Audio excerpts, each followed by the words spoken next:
Vamos ficar em pé, irmãos. Vamos abrir nossas Bíblias no livro de Mateus. Evangelho de Mateus. Mateus, capítulo 8.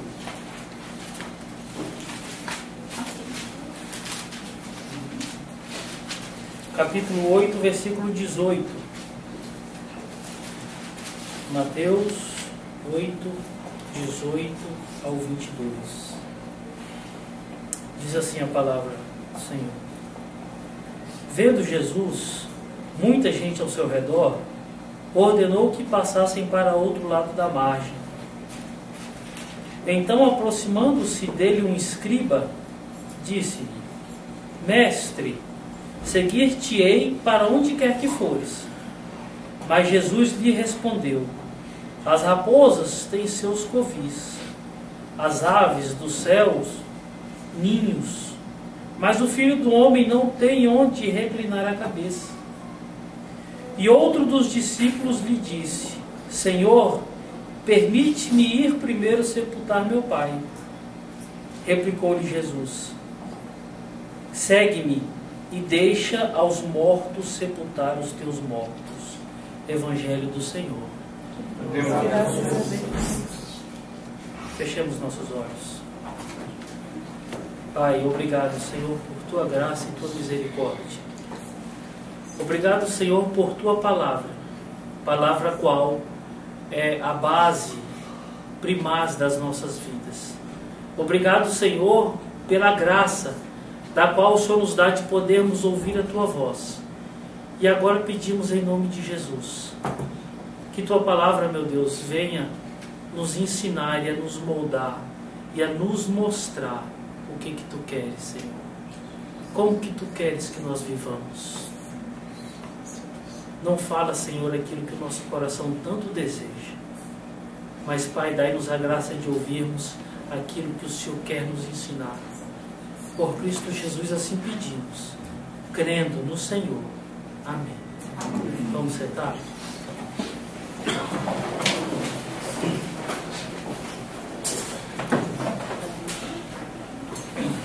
Ao olhar para esse texto, o que mais me chama a atenção é a empolgação desse jovem, desse escriba, desse intérprete da lei. Empolgação em querer seguir Jesus. Seguir-te-ei para onde quer que tu fores. E ao olhar essa empolgação, eu posso contemplar essa empolgação em quase tudo na vida.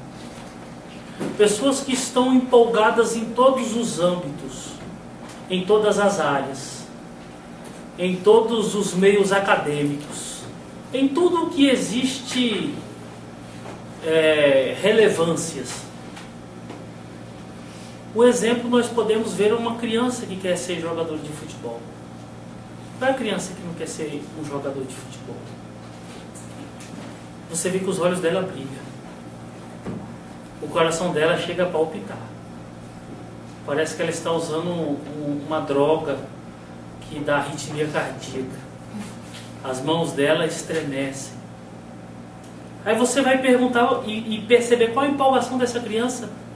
O que você percebe que a empolgação dela por ser um jogador de futebol é que através do futebol ela pode sair da miséria.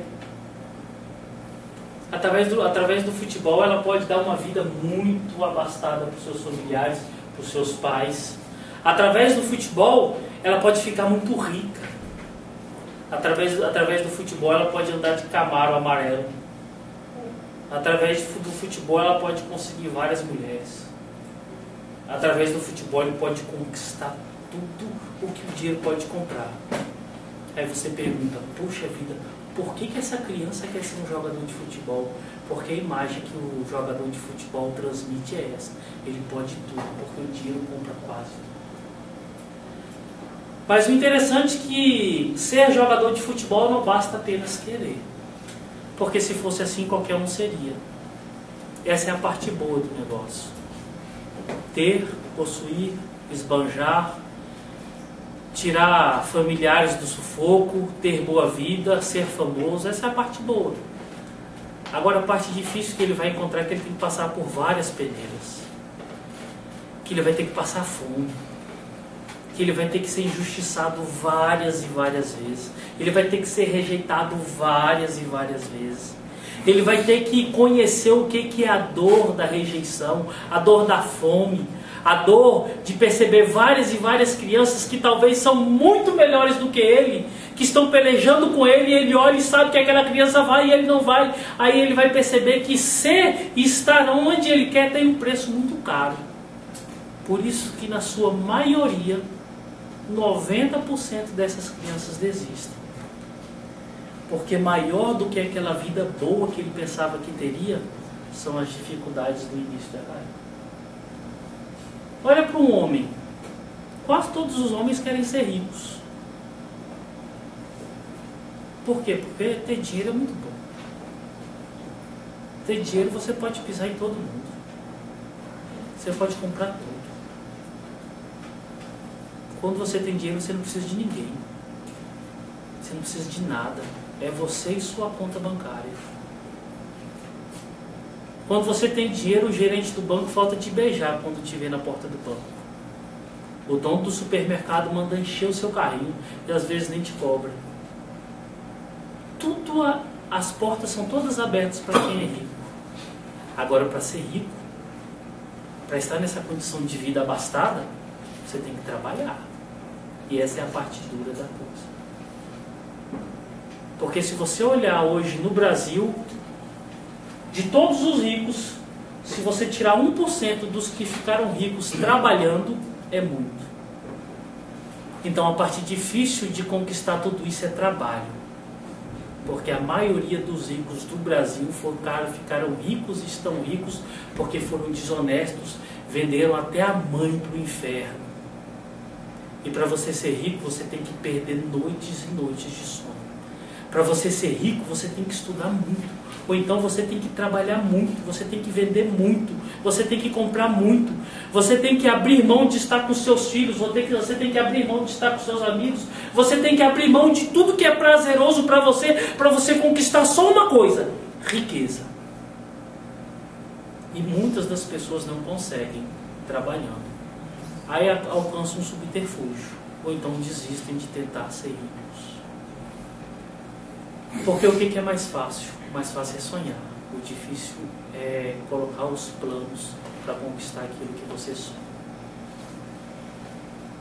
E eu olho para esse escriba e vejo um homem empolgado. Empolgado com Cristo, ou com o Evangelho, ou com o quê? Que esse homem entregou aqui a vida dele por completa, em uma só frase, para seguir a Cristo. O que levou esse homem a trazer essa palavra? A essa declaração tão linda? Vamos observar? O livro de Mateus é interessante que quando nós observamos o nascimento de Jesus, tudo é muito miraculoso. Nós vemos a ação de Deus em todos os aspectos, em cada momento da vida de Jesus. Quando nós observamos que Jesus começa o seu ministério aqui na terra, nós começamos a observar que o ministério de Jesus inicia-se através de muito poder, inicia-se através de graça, inicia-se através de amor, inicia-se através de algo que nunca houve antes, a autoridade. Isso chama a atenção das pessoas. E nós observamos que as primeiras manifestações de milagres acontecem. E logo após ele começa o sermão da montanha, o sermão do monte. E nesse sermão do monte ele fala de forma como nunca foi falada na história de Israel. Desconstrói fundamentos e pilares de milhares de anos e constrói fundamentos e pilares baseados nele e que eram estabelecidos há milhares de anos. E todas as pessoas, diz a Bíblia, que ficaram perplexas, porque nunca ouviram alguém falar com tanta autoridade. Aí você começa a perceber que de quem nós estamos falando é de alguém que não é comum. Comum pelo aspecto de ter nascido na casa de pessoas simples. Comum pelo aspecto de ter pai, mãe e irmãos conhecidos de todo mundo. mas incomum pelos seus atos, atos que faziam ele diferente de todas as pessoas, palavras que faziam ele diferente de todas as pessoas, oráculos que faziam ele diferente de todas as pessoas.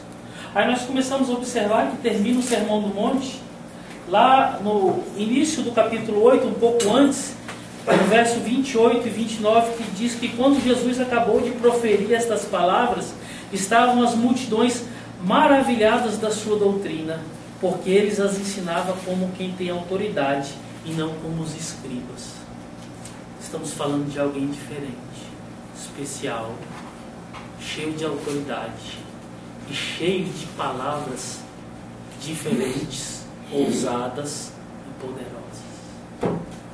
Aí nós começamos a perceber que existem motivos para que esse escriba se apaixone por esse homem, se apaixone por esse ministério, se apaixone por aquilo que esse homem está fazendo.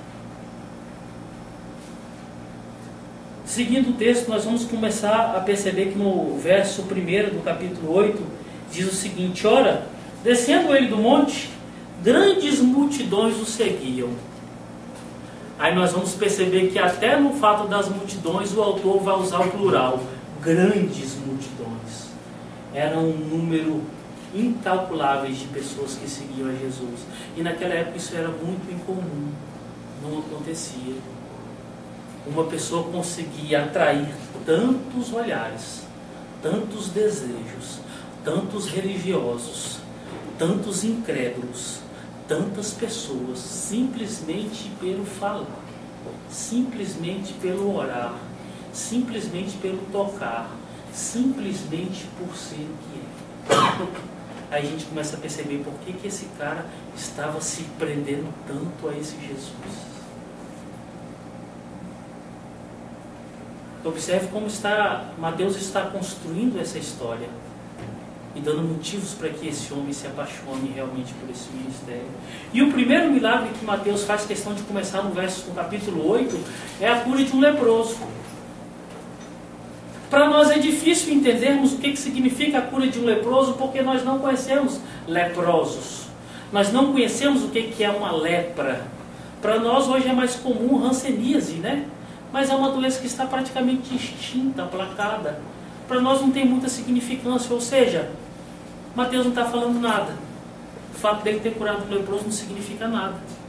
Mas para aqueles homens significa muito de coisa. Porque a lepra está inserida na cultura do judeu. Na cultura do judeu não vista como uma doença, mas vista como uma maldição. Uma maldição a ponto que se o pai soubesse que o filho estava leproso, aquele homem já não era filho, era motivo de ser expurgado. Se o filho soubesse que o pai era um leproso, era expurgo.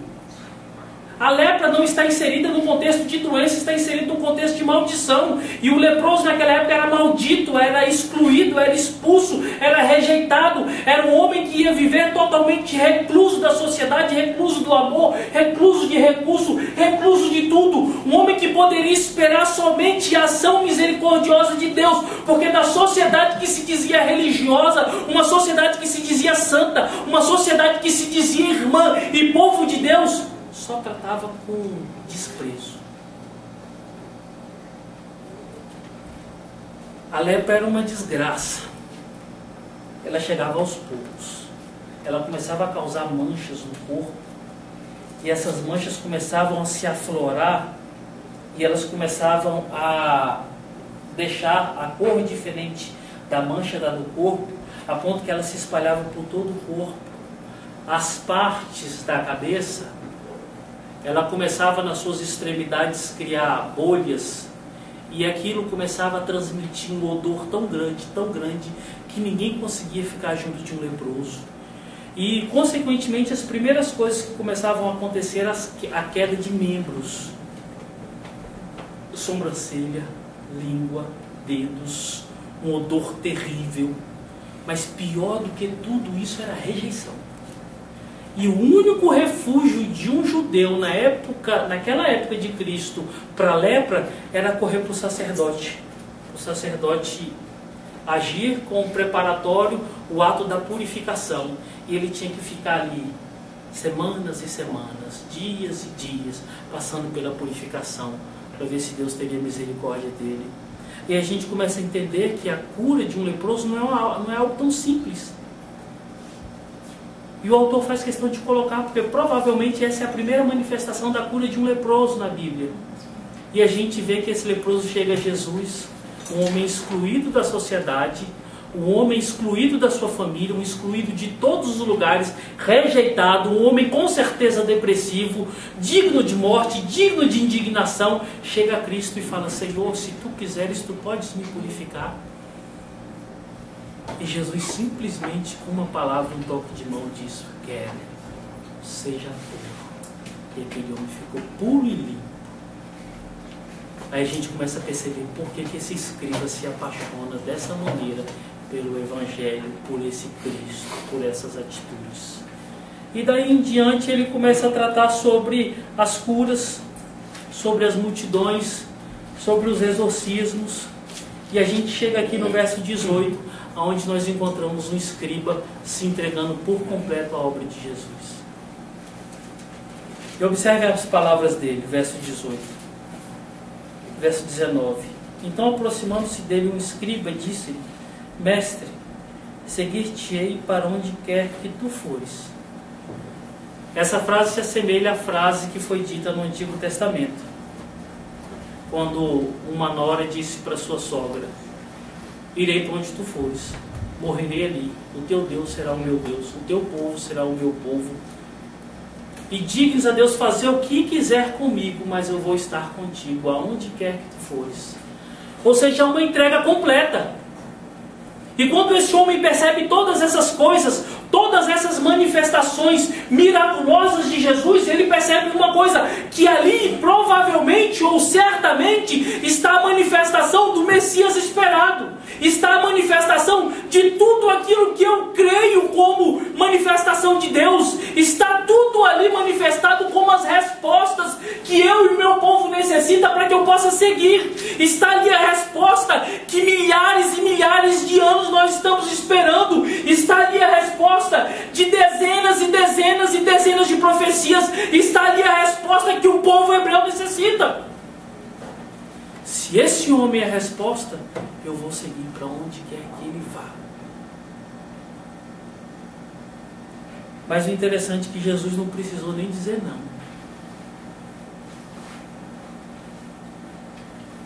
Jesus no verso 20 diz o seguinte: as raposas têm covis, têm abrigo, morada, repouso, descanso, tranquilidade, acolhida.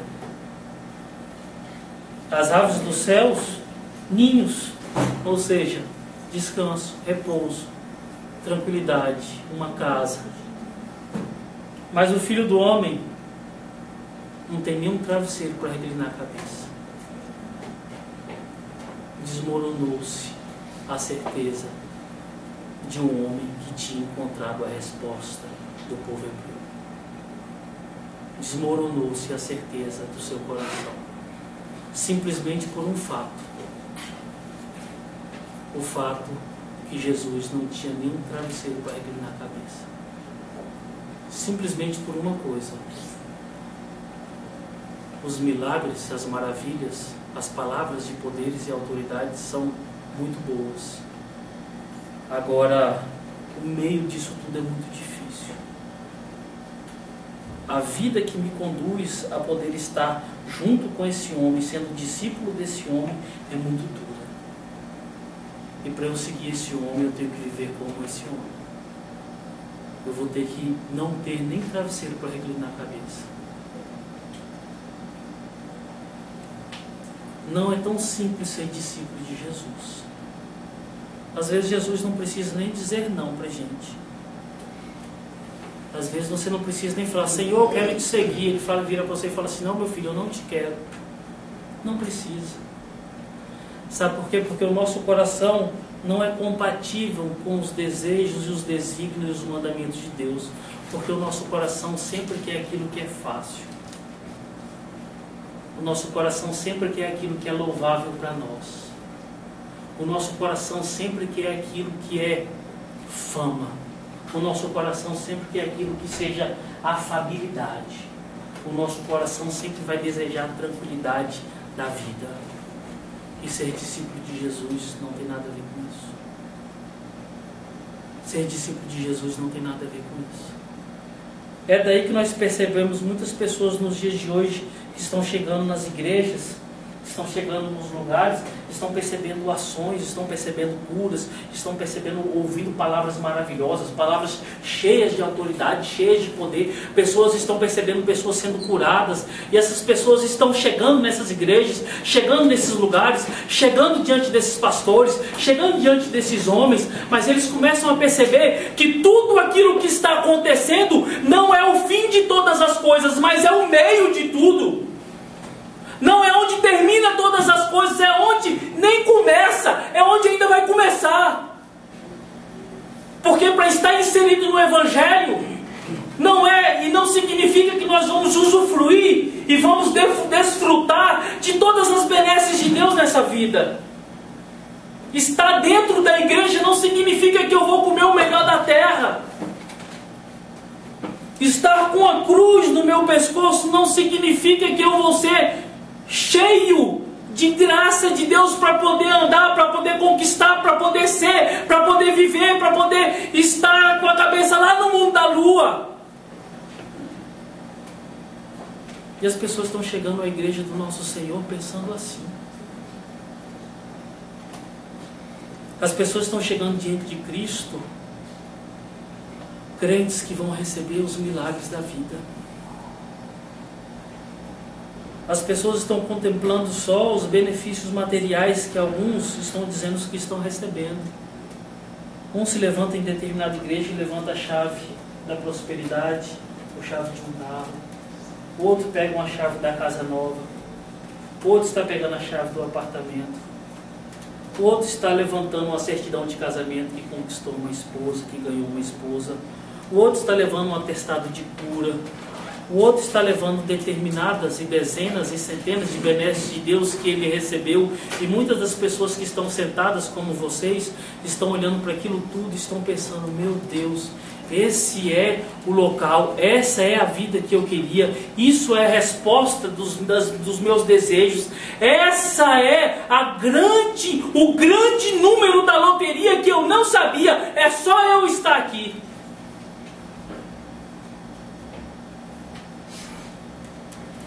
As pessoas estão chorando no meio dos louvores. Se é que a gente pode chamar de louvor. Aquela música que não tem nada a ver com a Bíblia.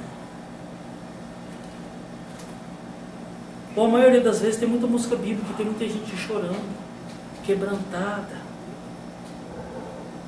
E as pessoas olham para aquelas pessoas e falam: puxa vida, aqui é o local correto. As pessoas estão vendo muitas famílias tendo a vida reconstruída, a família restaurada, o casamento restaurado. Muitas pessoas estão encontrando conhecidos que estão vendo seus conhecidos com a saúde renovada pelo poder impactante de Jesus. E as pessoas estão dizendo: este é o meu lugar. Mas sabe qual é o problema de tudo? É que muitos estão chegando no nosso meio sem saber que tudo que está sendo conquistado não é porque nós merecemos. Tudo o que nós estamos recebendo não é porque nós estamos pagando. Tudo o que está acontecendo com a igreja do Senhor e aquilo que a igreja do Senhor espera não é porque nós somos bonzinhos ou tem uma estrela na nossa testa dizendo que nós somos merecedores de receber tudo aquilo. Tudo o que está acontecendo no nosso meio simplesmente não tem controle nenhum nosso sacerdotal e nem de vocês. E aí a gente começa a perceber que a frustração chega no coração das pessoas, porque elas começam a perceber que tudo que acontece de bom dentro da igreja, tudo que acontece de mal com a vida das pessoas da igreja, não está atrelado, a maioria das vezes, com aquilo que ele pode pagar, com aquilo que os fiéis podem comprar, com aquilo que os fiéis podem desejar. E ele começa a perceber que a ação completamente única de dentro da igreja e fora da igreja na vida de um cristão está atrelado à vontade de Deus. E a maioria de vocês que estão aqui hoje, a maioria de nós, não queremos viver segundo a vontade de Deus. É como se fosse com esse escriba que estivesse chegando diante de Cristo e Cristo estivesse falando para ele: meu filho, preste atenção, meu filho, olha, os animais têm até local para morar, local para dormir, local para descansar. Eu não tenho nem travesseiro para reclinar a cabeça, meu filho, bota a mão na consciência. E aquele homem olha e fala assim: esse não é o caminho que eu preciso, isso não é o que eu pensava. E é o que está acontecendo muito nos dias de hoje. As pessoas estão chegando dentro da casa do Senhor, estão percebendo muita maravilha, estão encontrando milagres, estão encontrando pessoas verdadeiramente felizes, mas não é aquilo que ele quer, porque aqui ele não tem controle da vida dele. Aqui não é ele que coloca e segura as rédeas da vida dele. Aqui não é ele que delimita o quanto que ele vai ganhar, o quanto que ele vai pagar, o quanto que ele vai receber. Aqui não é um local onde ele vai escolher com quem ele pode falar, com quem ele não pode falar. Aqui não é um local onde ele vai ser exclusivista, onde ele vai viver só para ele, só para aquele mundinho dele, só para a família dele, só para o Deus dele, só para a desgraça do coração dele. Não! Aqui é um local onde se transforma as vidas por completa. Mas a vida que está sendo transformada aqui não é pelo homem, não é pela ação do louvor, não é pela ação da palavra, não é pela ação do pastor, não é pela ação de ninguém, é pela ação de Deus. E essa ação, esses oráculos, esses milagres, esses poderes são incontroláveis. Mas o homem quer controlar tudo. É fácil nós olharmos e vermos pessoas sábias falando do amor de Deus. É tão bonito você ver e ouvir aquelas palavras. Seu coração se enche de alegria. Você fala: puxa vida, mas que palavra maravilhosa. Como nós temos ouvido aqui sobre o Evangelho de Deus. Como é fácil você ouvir pessoas tocando e cantando, e pessoas alegres, contentes, com as mãos levantadas aos céus. Mas isso aqui, irmãos, é um princípio de uma vida cheia de dores, cheia de lágrimas. A rosa está lá em cima, nós ainda nem pegamos no seu tronco, cheio de espinhos. Porque o espinho é necessário para nós chorarmos. O espinho é necessário para nós sabermos aonde nós vamos colocar a mão. O espinho é necessário para que nós saibamos que para chegar lá em cima existem muitas dores aqui embaixo. E aqui todo mundo está pensando que vai viver feliz e contente o resto da vida. Está errado, irmãos. Nós estamos empolgados talvez por uma coisa que a gente nem conheça. E sinceramente, se alguém ainda não foi avisado do que é o Evangelho, está esperando Cristo chegar e falar assim: não, olha, as aves do céu têm as suas moradias, os animais têm repouso, eu não tenho nenhum travesseiro para colocar a minha cabeça. Eu falo para você, meu irmão, aqui não é um local de descanso não. Se isso for motivo para você pegar a sua mochilinha e ir embora, pode pegar hoje, porque eu estou falando para você em nome de Cristo. E a Bíblia está respaldando que aqui não é um local de descanso, aqui não é um local onde tudo acabou, aqui não é um local de glória, aqui não é um local de alegria, aqui não é um local de felicidade extrema, aqui não é um local de prosperidade, aqui não é um local onde você vai poder colocar sua cabeça no seu travesseiro e falar assim: ah, eu tinha que ter vindo antes. Não, meu irmão, aqui é um local onde, como Cristo falou, que é o princípio das dores. É aqui que você vai aprender que você tem que amar quem te odeia. Aí talvez é a hora que você vai falar, vai balançar a cabeça e vai falar assim: não, eu queria só os milagres, só o louvor. Não. Aqui é o local que você tem que amar quem te odeia. Aqui é o local que você vai ter que orar por quem te persegue, quem fez muito mal para você a vida inteira e quer fazer muito mal para você. Você vai balançar a cabeça e vai falar assim: não, definitivamente não, eu quero os louvores, eu quero os milagres, eu quero a prosperidade. Aqui é o local em que você vai ter que encontrar o seu adversário com sede, você vai ter que dar água para ele beber. Quando ele estiver satisfeito, ele vai voltar a te atacar, mas você tem que dar água para ele. Aí você pode estar pensando: não, não é aqui que eu quero os louvores, eu quero a graça, eu quero o poder, eu quero não, aqui não é local para isso. Aqui é o local onde você vai ter que aprender a se humilhar, a ser humilhado, Porque a sua exaltação não vem pela força dos teus braços. Mas se existir alguma exaltação em você, na sua vida, na sua família, em qualquer aspecto de miserabilidade que existe em você, procede de Deus. Se Deus não quiser te exaltar, Ele não te exalta, e você vai ter que ficar humilhado, e você vai ter que glorificar todos os dias da sua vida o Deus da sua vida, e você vai ter que dizer: eu sou de Deus. Esse é o local aonde você tem que estar. E você pode falar hoje: não é isso que eu quero os milagres, eu quero as maravilhas, eu quero o louvor. E eu vou falar para você de novo: aqui não é o seu local, aqui não é o local correto para você dizer que você é cristão. Aqui é local para chorar junto com quem chora. Tem muita gente que está conosco que está chorando, não é, pastor? E é ruim ficar com quem chora, irmãos. Não é bom, não. Se falar que é bom, eu estou sendo mentiroso. Mas é o local em que nós vamos ter que falar: Deus, me ajuda, me dá graça, me dá força. Porque eu sei que amanhã eu vou estar chorando. E muitas pessoas que estão aqui nessa igreja vão ter que chorar comigo. Esse é o local daquele em quem diz, em quem tem a confiança que o Senhor é a sua rocha, é a sua força, é o seu baluarte. Aqui é o local. Aqui não é o local de ficar rindo o tempo inteiro. Aqui não é o local de louvores e alegria e felicidade e contentamento e prosperidade e só satisfação. Aqui é o local de apoiar e dar mão para quem precisa de apoio. Você está preparado para isso, meu irmão? Porque se for por falta de aviso, nós já estamos aqui. Eu sei que tem gente aqui na igreja que quando o pastor Ayrton assume esse púlpito já está até troncho assim. Fala: meu Deus do céu, que lapada que vem hoje à noite. Mas se for por falta de aviso, irmãos, eu estou continuando avisando para vocês: aqui não é o local de quem está pensando como esse escriba, contentando-se com os milagres e com as maravilhas e não querendo nem ficar sem travesseiro. Aqui não é o local. Esse homem se encontrou com Cristo e ele descobriu que ser discípulo de Jesus não é tão fácil assim. Eu te falo: ser discípulo de Jesus não é tão fácil assim. Ser discípulo de Jesus é você ouvir que não tem travesseiro para você descansar, reclinar a sua cabeça, e você vai ter que falar: Senhor, estou contigo. Você vai ter que ouvir o mestre falar assim: não tem pão, e você vai falar: Senhor, estou contigo. Você vai ouvir Deus falar: hoje não tem calento, hoje não tem abraço, hoje não tem paz, hoje você vai estar cheio de sufoco e cheio de tribulação, e você vai ter que falar: Senhor, estou contigo.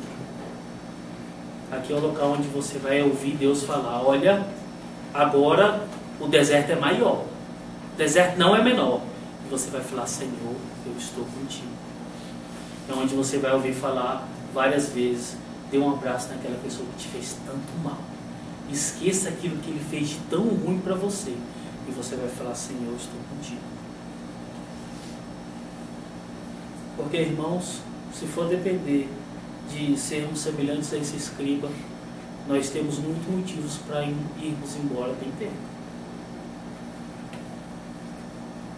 Mas o Senhor nos convida. Mesmo em todas essas dificuldades, uma coisa Ele nos dá certeza: todos os dias das nossas vidas Ele vai estar conosco. Sabe? Talvez não tenha mais travesseiro. O esposo foi embora, a esposa foi embora, os filhos foram embora, mas Ele está lá. E você precisa ir. O dinheiro acabou. A barriga está doendo. Todo mundo te abandonou, mas Ele está contigo. A honra acabou. Você é humilhado por todo mundo, mas Ele está contigo. A traição chegou na sua casa. Você é motivo de escárnio, mas Ele está contigo. Lembre-se: quem abandona quem?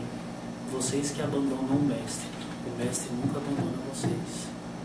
Estejam firmes nessa jornada, firmes nessa carreira, firmes na fé.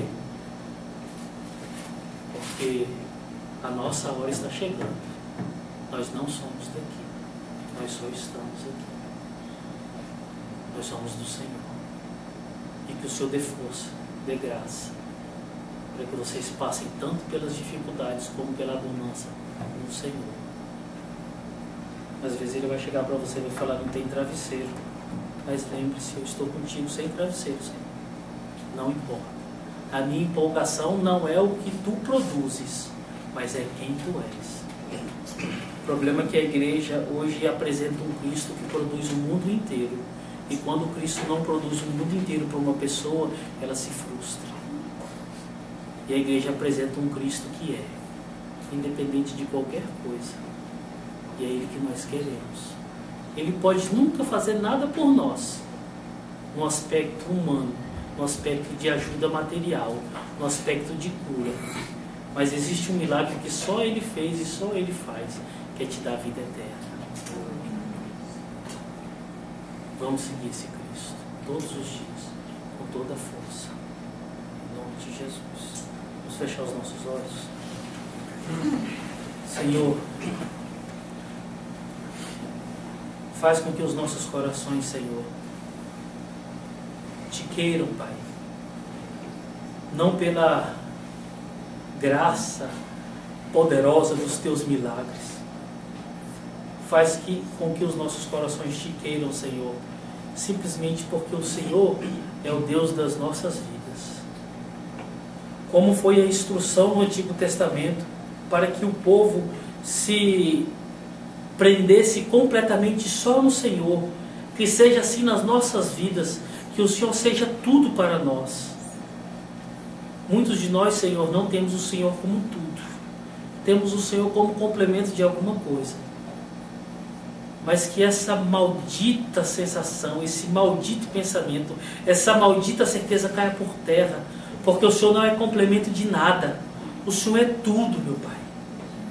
E que os nossos corações repousem no Senhor, que é o nosso tudo. E que a nossa vida seja moldada pelo poder da Tua Palavra. E que o Senhor seja glorificado todos os dias, Pai. Para que muitos que aqueles que não Te conhecem, ou Te repudiam, ou Te odeiam, ou nos odeiam, vejam a Tua glória e converta ao Teu santo nome. Por Cristo Jesus.